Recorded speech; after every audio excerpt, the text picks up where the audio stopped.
começar. Vamos dar início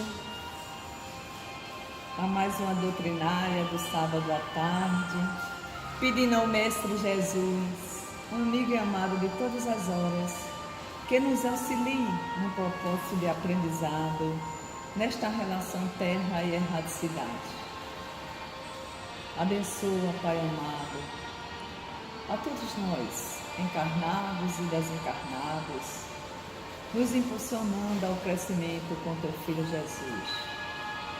Assim sendo, pedimos bênção também especial para a Lina Lins, na fala de hoje à tarde, para que possa nos proporcionar uma mensagem de aprendizado, de luz, de bondade e de amor. Sendo assim, iniciamos os trabalhos desejando muita paz.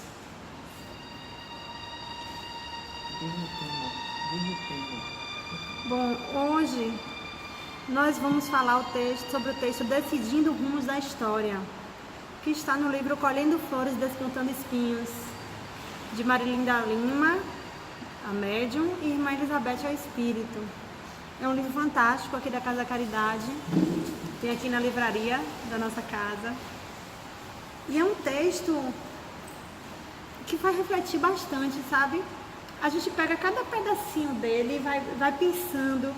Aí eu decidi, então, usar essa metodologia. Eu leio um parágrafo e vou desenvolvendo pensamento e trazendo contribuições de outros autores. Então, como é que começa? Levanta-te e caminha. Este o clamor de Jesus para que saias da paralisia em que te encontras, que insiste em te imobilizar, impedindo-te as realizações por ti programadas no tempo que antecedeu a sua reencarnação atual. Então, o que é essa programação, esse compromisso que assumimos? Muitas vezes, e por que muitas vezes entramos na inércia, na apatia?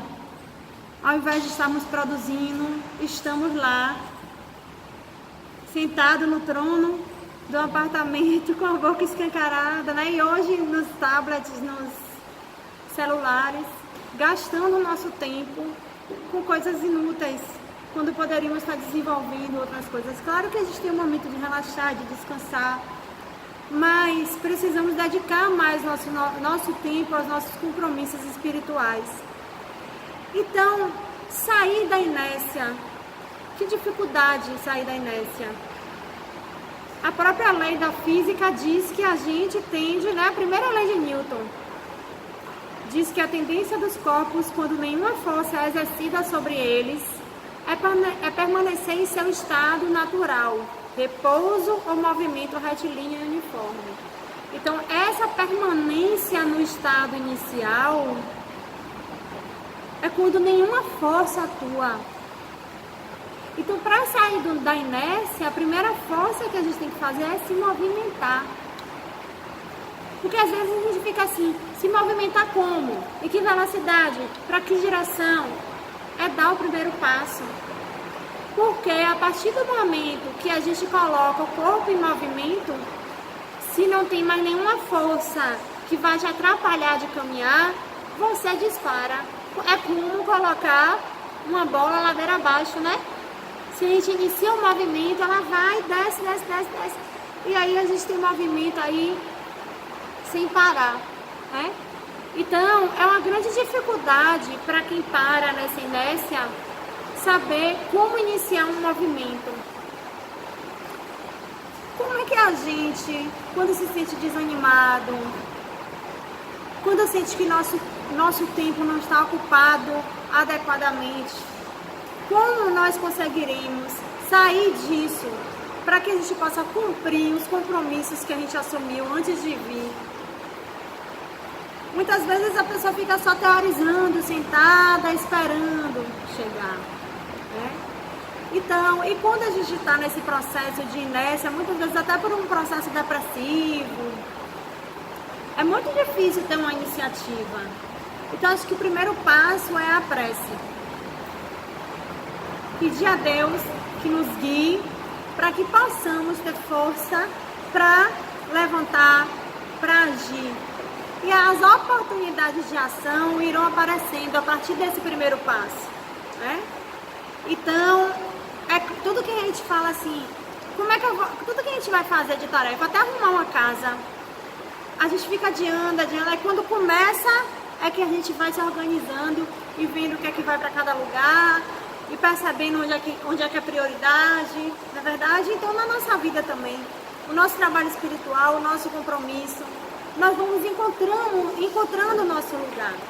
Muitas vezes a gente chega até numa casa espírita, vai, não sente aquela conexão, mas um dia a gente encontra o nosso lugar.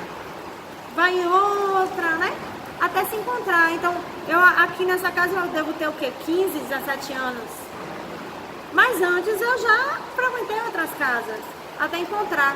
E até você começar a trabalhar, você tem que acreditar no seu potencial.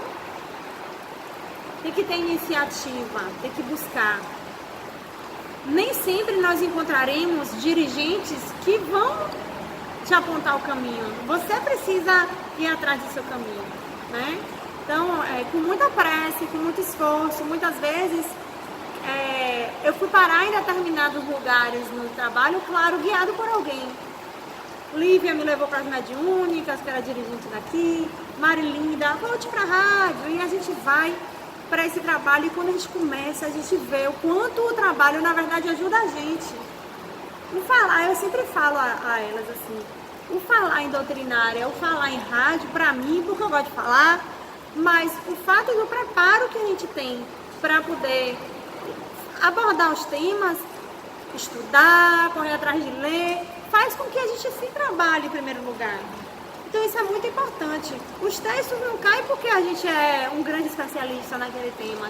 Eles caem porque a gente precisa, né? Então, tem um trecho de Missionários da Luz, que é o de André Luiz com Chico, que fala assim: lembra-te de que a revelação da verdade é progressiva e rogando socorro divino para o teu coração, atende aos sagrados deveres que a terra te designou para cada dia, consciente de que a morte do corpo não te conduzirá à estagnação, e sim a novos campos de aperfeiçoamento e trabalho, de renovação e luta bendita, onde viverás muito mais e mais intensamente. Então, a gente não vai trabalhar aqui para ficar no céu contemplando. A gente vai trabalhar aqui para continuar trabalhando lá, para fazer parte dessa seara. Muitas vezes a gente fazia parte lá e veio para dar uma continuidade. Não podemos deixar que as limitações da carne façam com que a gente esqueça completamente esses compromissos. Então nós fazemos parte de uma equipe de trabalho desde o tempo lá em que estávamos no mundo espiritual, na erraticidade, né? Errante, quando a gente fala em erraticidade, a gente pensa que a pessoa não tem um objetivo, né? Porque quem é errante, né? Mas a gente estava ali trabalhando ativamente, veio com o compromisso de trabalhar aqui também. Se não é espírita, em alguma seara.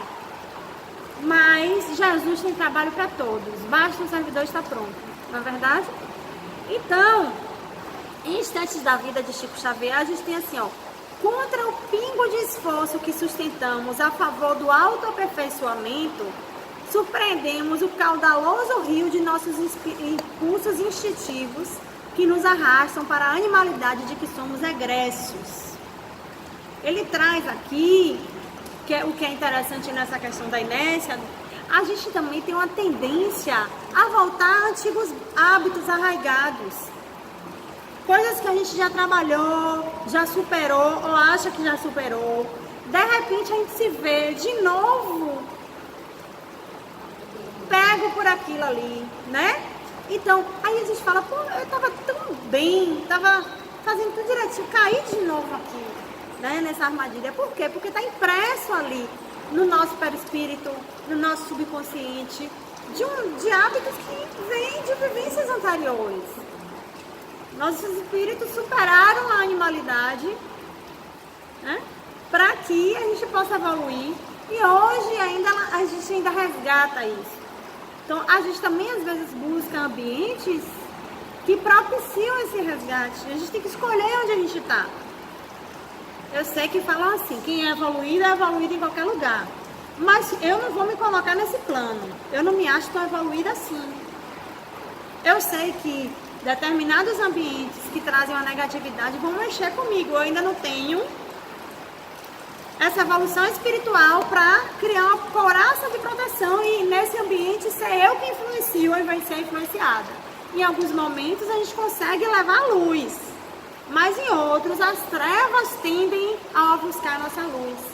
E a gente precisa reconhecer que momentos são esses, para a gente criar defesas. No início a gente pode evitar frequentar esses ambientes, esses momentos, se preparar para criar defesas, para a gente conseguir, a partir daí, levar essa luz, não se achando superior a ninguém, nem nada disso, mas porque a gente muda de sintonia e a gente se afina com a espiritualidade que vem nos orientar. Então a gente tem que ter muito cuidado com isso, porque a gente fica querendo ser espírito evoluído. Não, espírito evoluído é assim, assim, assado. Aí a gente quer agir assim e acaba se metendo mesmo, eu vou falar um termo bem, se metendo em roubada, né? A gente quer ajudar, mas a gente também precisa reconhecer as nossas limitações. Então, se eu sozinha não consigo, eu posso chamar um companheiro ali para ir comigo, me ajudar em determinada tarefa, né? E uma característica muito forte de quem entra na inércia é a queixa. Porque a pessoa que está na inércia, ela responsabiliza tudo pelo problema dela. Então, é uma pessoa queixosa, normalmente. Porque quem não age, se queixa. Se você não está agindo, você sobra muito tempo para reclamar, para se queixar. Então, eu trago um texto de Painéis da Obsessão. Eu sou apaixonada por Manuel Filomeno de Miranda. Então, esse livro, Painéis da Obsessão, eu sempre, quando eu leio, eu fico tirando os trechos do livro. Esse livro eu copiei quase todo, porque ele é impressionante os ensinamentos. É Manuel Filomeno com Divaldo Franco, né? Então, não te queixes. A queixa traduz rebeldia aos códigos superiores da vida. O queixoso é alguém que se acredita injustiçado ante as naturais circunstâncias e situações em que se encontra colocado. Quando alguém se deixa arrastar pela reclamação, sem motivo real, assume uma posição falsa perante a vida, disputando atenções e requerendo reconhecimento de valores que está longe de merecer. A queixa é filha do azedume e da má vontade, que contribuem poderosamente para piorar o quadro de desequilíbrio daquele que deveria se candidatar ao esforço de renovação mental, aplicando todos os recursos para preservar as forças no bem e na esperança, por cujo método aspira a uma psicosfera benéfica e libertadora. Então vira um vício. Ser vítima vira um vício. Ser queixoso vira um vício. Porque aí ele vai ter aquela atenção direcionada para ele. E isso cria um ciclo vicioso que é difícil se libertar. Muitas vezes, quando a pessoa tem a oportunidade de melhorar, ela passa um tempo naquela ação, naquela melhora, mas parece que tem alguma coisa que atrai ela para voltar para aquela situação de queixa, de adoecimento, né? Então, a gente vê, os próprios psicanalistas, né, falam, às vezes o paciente está melhorando, ele vai arranjar várias desculpas, né, mas ele vai fugir da terapia, dá um jeito, não, faltou dinheiro, eu não vou poder mais ir. E deixa de ir justamente porque vai tirar ele daquela posição cômoda do coitadinho, do doentinho, né? Então a gente tem o quê? Um planejamento reencarnatório. Antes da gente vir, a gente vai sentar, se debruçar, ou alguém vai se debruçar por nós, se nós ainda não temos condições de analisar nossa situação, porque tem espíritos que ainda estão bem endurecidos, mas ou nós sentamos junto com a espiritualidade e nos debruçamos sobre esse planejamento, ou quem quer o nosso crescimento vai fazer isso. E aí, o que a gente busca? Quebrar esses padrões. Esses padrões de animalidade que a gente tem. e que tem resquícios em nós, e que muitas vezes é o que gerou sofrimento na encarnação anterior. É o que a gente busca quando a gente vai sofrer aqui as provas, ou talvez expiações, ou aprendizados. Porque quando eu falo prova, eu fico analisando. Às vezes eu falo prova como aprendizado, mas prova é um teste, na verdade. A gente aprende e vai aplicar, não é isso? A prova é um teste, é o que você, em tese, já aprendeu, né? Então a gente vivencia aprendizados, a gente vivencia provas, né? E a gente assume um compromisso lá. A gente assume o compromisso perante o trabalho espiritual, a gente assume o compromisso perante os diversos grupos sociais a que a gente pertence, desde a que país eu pertenço, a que estado, a que cidade, a que ambiente de trabalho, a que ambiente familiar eu pertenço, ambiente religioso. Então, em todos esses ambientes eu tenho um papel. E a gente assume esse compromisso. Só que, às vezes, os chamamentos para a busca desses resquícios de animalidade faz a gente tender a voltar para o estado anterior. Então, se a gente pensar as nossas desculpas para adiar nossos compromissos com a espiritualidade, sempre são relacionados à vida carnal. Não é? Não vou não porque eu estou me iluminando. Não é isso. Não vou porque eu estou cansada do meu trabalho para poder manter o sustento no dia a dia. Não vou porque está chovendo. Não vou porque estou com dor de cabeça. Não, tem sempre alguma relação com esse mundo aqui, né? E nós vamos sempre tendendo a voltar a esses velhos hábitos. A gente se acostuma a ele. Precisamos acostumar o que é bom, que é a luz, né? Então, em Missionários da Luz, lá de André Luiz com Chico Xavier, a gente tem receber um corpo nas concessões do reencarnacionismo não é ganhar um barco para nova aventura, ao acaso das circunstâncias, mas significa responsabilidade definida no serviço de aprendizagem, elevação ou reparação. Aprendizagem, elevação ou reparação nos esforços evolutivos ou redentores. Gente, como o estudo faz a gente melhorar? A gente aprende também a ter paciência, que é aos poucos. E a gente sabe que a gente ainda não é perfeito. Mas como a gente passa a se analisar? Quando a gente olha para o outro, aponta para o outro, o que é que tem em mim que é igual àquele outro? A gente começa a analisar e a gente começa a ver, nossa, como eu tenho a melhorar? E percebe o quanto de esforço temos que fazer para não desperdiçar essa viagem aqui. Que tem que ser uma espera tão grande, a fila lá do outro lado está enorme. E a gente vai desperdiçar isso aqui. Aí a gente começa a pensar, né? No que eu não quero voltar para refazer. Nas relações, no trabalho. Por que eu não quero voltar? Que é isso, o que mais menos a gente quer voltar. É o que a gente mais tem que se dedicar. E na verdade é o que mais a gente tem resistência a se dedicar. Né? Então a gente precisa trabalhar isso. Não é que a gente virou santo. Mas a gente está se esforçando. E nesse esforço vão dizer, você agora é santo, né? Você... Não sou não. Mas eu estou me esforçando. Porque é um esforço diário. Tem dias que a gente está mais, né? Mais raivoso, mais estressado. Tem dias que não. Hoje mesmo eu recebi uma fechada. Um homem não me deu passagem, na verdade, assim. Aí eu fiz, que egoísta, custava me dar passagem. Aí veio uma vozinha no meu ouvido. Tem dias que você está assim também.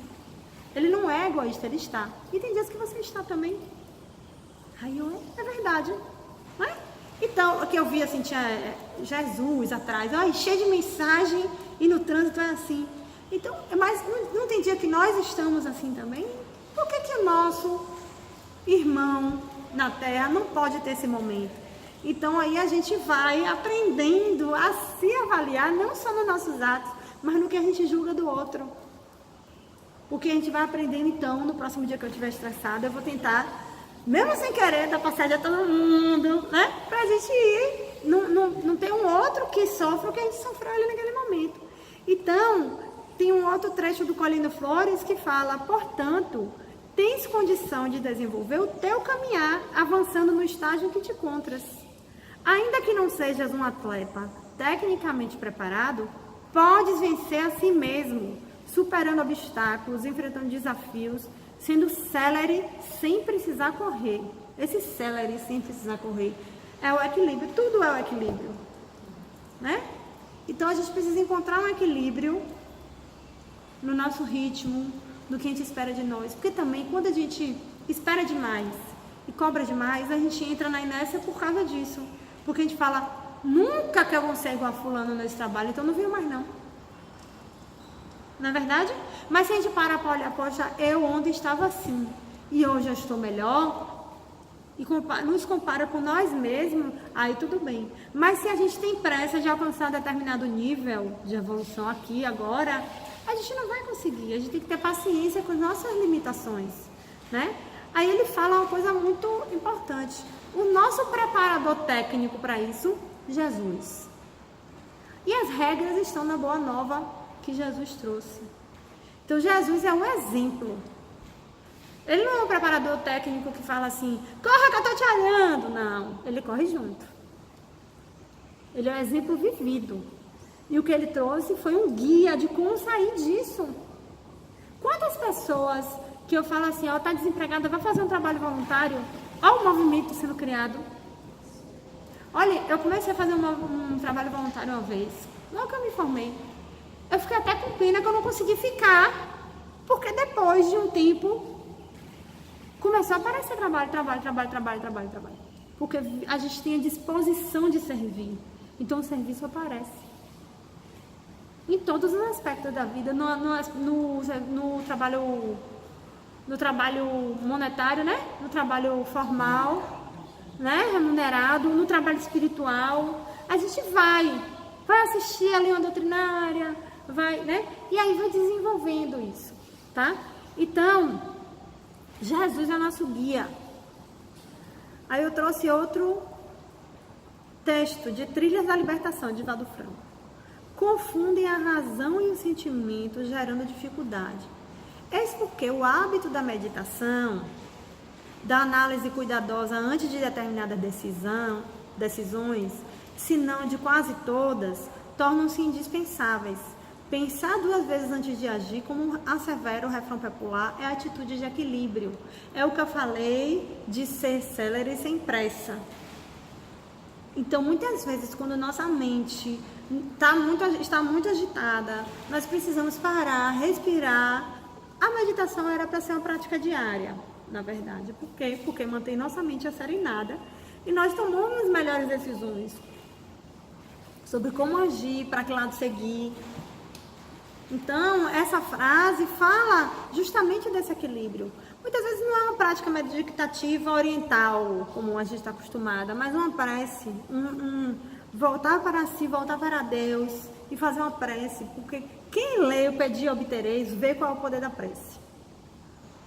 Quem se concentra em como a vida tem respondido às suas preces, a gente vai observando como ela é poderosa. Não para fazer o que a gente quer, mas para que a gente vislumbre qual é o caminho traçado por Deus e consiga aceitá-lo. E aí a gente consegue praticar tudo com muito mais facilidade, com muito mais tranquilidade e serenidade. Então ela traz um outro trecho, Marilinda, linda, encolhendo flores, despontando espinhos, que nada te atemorize. Sabes o quão paralisantes são os medos. Trazem insegurança, têm origem no orgulho, malsão. Força que fomenta a dúvida nas mentes incautas, forjando a impressão de autoproteção a males que outros podem lhe causar. O medo advém do orgulho. O medo de falhar advém do orgulho. O medo de não ser competente advém do orgulho. Porque a gente quer mostrar que a gente sabe, que a gente faz bem, quais são as nossas potencialidades. Mas quando a gente pensa que a gente só precisa prestar contas a Jesus, a Deus, a gente tem que se esforçar para fazer o nosso melhor. Quando você está fazendo o seu melhor, você não tem como falhar. Você já está fazendo, né? Eu lembrei de um trecho de Nosso Lar em que estava ocorrendo, se eu não me engano, foi a Segunda Guerra Mundial. E aí começaram a chamar trabalhador, porque estava as trevas circundando o planeta. E em Nosso Lar, então, o medo das pessoas começou a mexer com a energia do lugar. Então, os habitantes foram chamados para fazer um curso contra o medo. Porque o medo paralisa mesmo. E para a gente sair dessa paralisia, quando começa a se movimentar, a gente continua, é o que eu falei. Mas quando a gente está inerte, paralisado, a gente não consegue. Então, para que a gente não entre nessa inércia, a gente precisa preveni-la. E uma forma de prevenir é evitar esse medo. E aí eu sempre falo, quando vier a força do pensamento, quando vier o pensamento, afaste. Substitua. Se vier você não é capaz, então e você acha que não é, mas eu posso me tornar. Porque tudo que a gente não é capaz agora, quando a gente pratica é que a gente se torna capaz. Se eu não sei fazer bem algo agora, se eu começar a fazer, eu vou começar a fazer bem. Com treinamento, com esforço, a gente pode fazer o melhor, né? E ela encerra falando, o bem nunca produz o mal. Crê nisso e continua firme e determinado no trabalho único e inestimável, Redentor das almas em ascensão, todos nós. Então, não podemos, buscando fazer o bem, justificar um mal. Nunca que o bem produz o mal. Então, por isso que é importante a meditação. Essa minha atitude vai gerar quais consequências? A gente precisa analisar. É difícil. Eu mesmo sou impulsiva. Muitas vezes eu ajo, aí tem que parar mais, né? Muitas vezes alguém me diz alguma coisa, você tá errada nisso, nisso, nisso. Eu antes fazia, rebatia, ficava tentando me justificar. Hoje eu tenho tentado o quê? Tentado, porque eu ainda estou no exercício. Eu vou refletir o que você falou e depois eu, em vez de se defender, né, rebater, né, raquete, não é um jogo de ping-pong. Então eu paro e falo, eu vou refletir sobre o que você falou. Porque às vezes a pessoa tem um pouquinho de razão, tem muitas vezes, mas às vezes é um pouquinho, é um lado, porque às vezes o que a gente acha que a gente não é, se nós passamos essa impressão para alguém, é porque tem alguma coisa ali que precisa ser trabalhada. Não é verdade? Então temos que ter esse cuidado. Cuidado aí que tá molhado, ó. Cuidado aí para não escorregar. Temos que ter esse cuidado. Né? Porque a gente está aqui para reforma íntima. Então se o outro está nos ajudando, ele está nos ajudando, por mais que a intenção dele não seja ajudar. Mas se ele está nos ajudando, nos fazendo uma crítica para que nós possamos refletir sobre nossas atitudes, vamos parar para ouvir. Às vezes a gente não deixa nem a pessoa complementar o que está falando. Às vezes é bom até anotar. Fulano disse isso aqui de mim, vou refletir. Chega em casa, abre o evangelho, ó, e vê. Ó. Aí você pensa que pode ter o seu lado de razão você, mas o outro também tem o dele, para ele estar enxergando isso em você.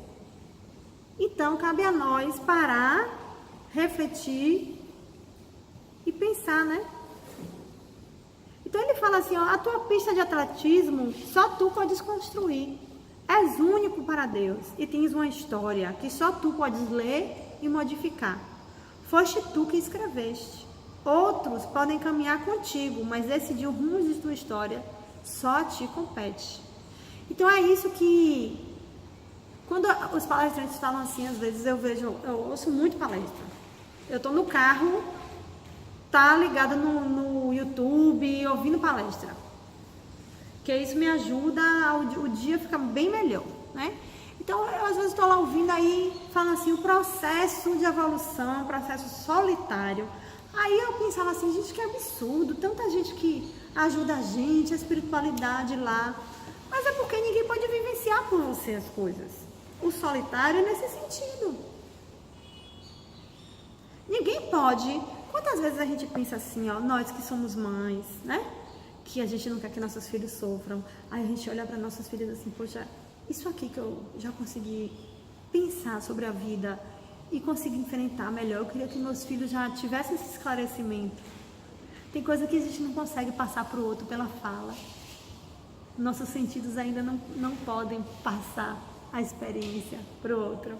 E a gente fica, puxa, eu queria tanto que essa experiência fosse passada. E não dá, a pessoa vai ter que construir sozinha. E a gente fica teimando, achando que a minha experiência é a válida. E aí a pessoa não é o caminho dela, a pista de atletismo dela. Numa corrida de atletismo ali, tem uma raia para cada atleta. Pronto, né?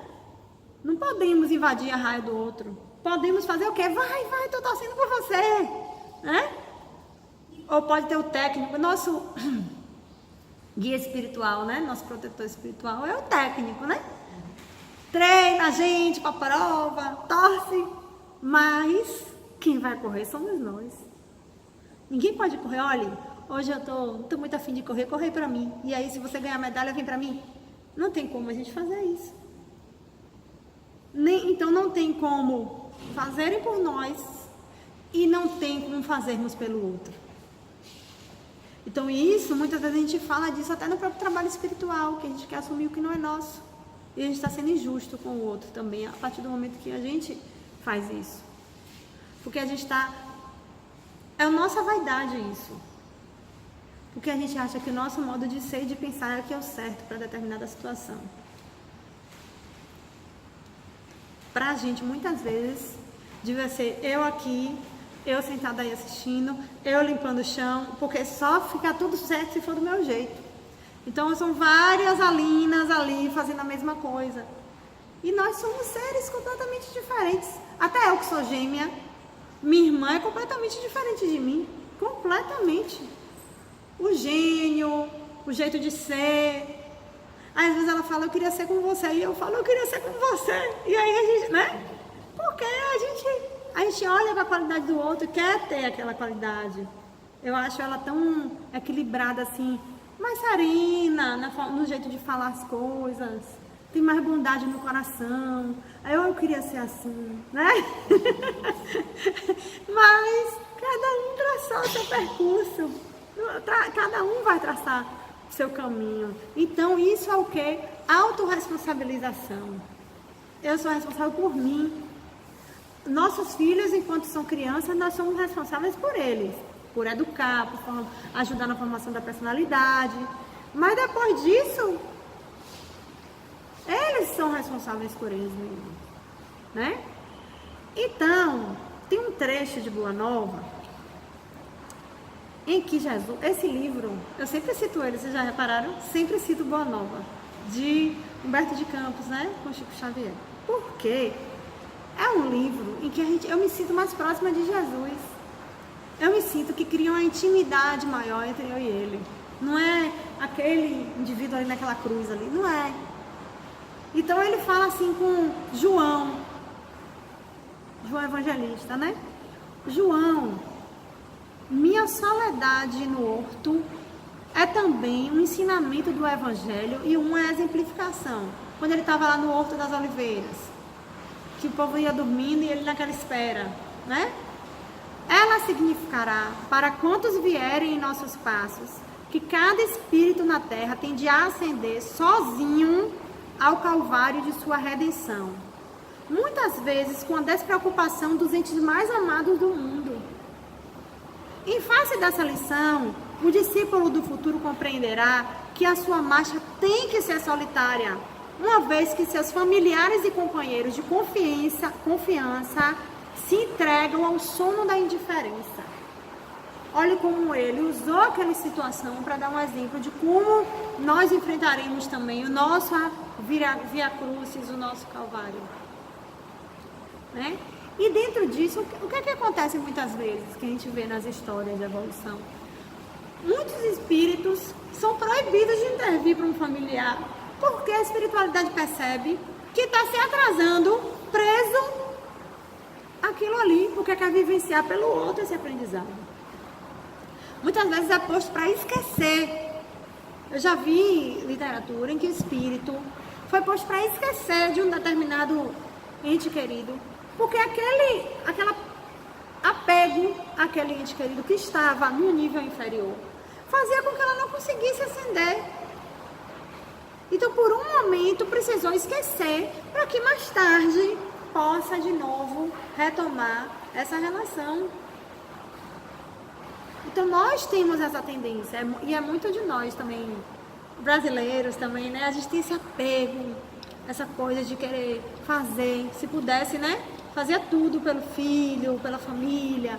É bom amar a família, é maravilhoso, mas a gente tem que ter cuidado com o apego excessivo. E aí, Chico Xavier traz o instante da vida. Essa terrível disparidade entre o que ainda somos e o que devemos ser é peculiar a todas as pessoas que despertaram para as exigências da ascensão espiritual. Esse conflito que surge dentro de nós, porque a gente queria ser tão melhor e a gente ainda não é. Já é um caminho, porque a gente está buscando melhorar, por isso que a gente tem essa aflição.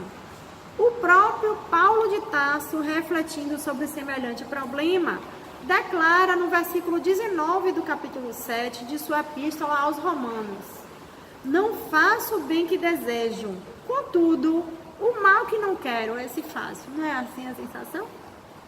A gente queria ser tão melhor, mas quando vê já falou, quando vê já reagiu, quando vê já foi, não é assim que a gente fala? Nossa, eu achava que eu ia estar equilibrado, e aí quando fulano falou isso ou isso, aquilo pra mim, pronto.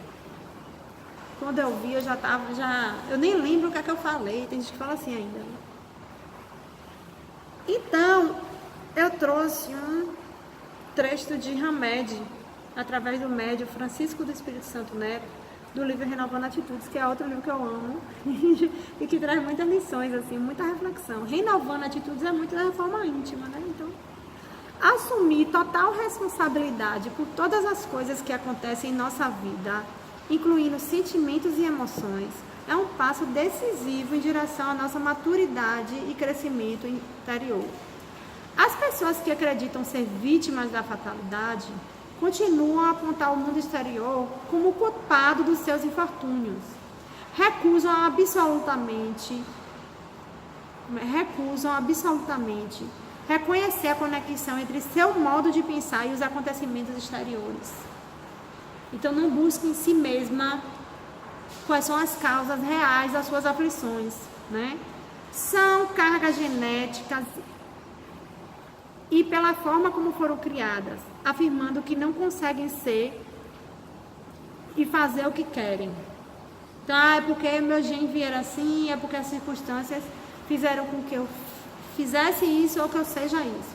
Não sabe que são arquitetos de seu destino, nem se conscientizam de que o passado determina o presente, o qual, por sua vez, irá determinar o futuro. Defendem seus gestos e atitudes infelizes dizendo: meus problemas são causados por meu lar. Os outros sempre se comportam desta forma comigo. Desconhecem que as causas dos problemas somos nós e que ao renascermos atraímos esse lar para aprendermos a resolver nossos conflitos. Então temos o lar que merecemos. São os nossos comportamentos interiores que modificam o comportamento dos outros para conosco. Isso é muito importante.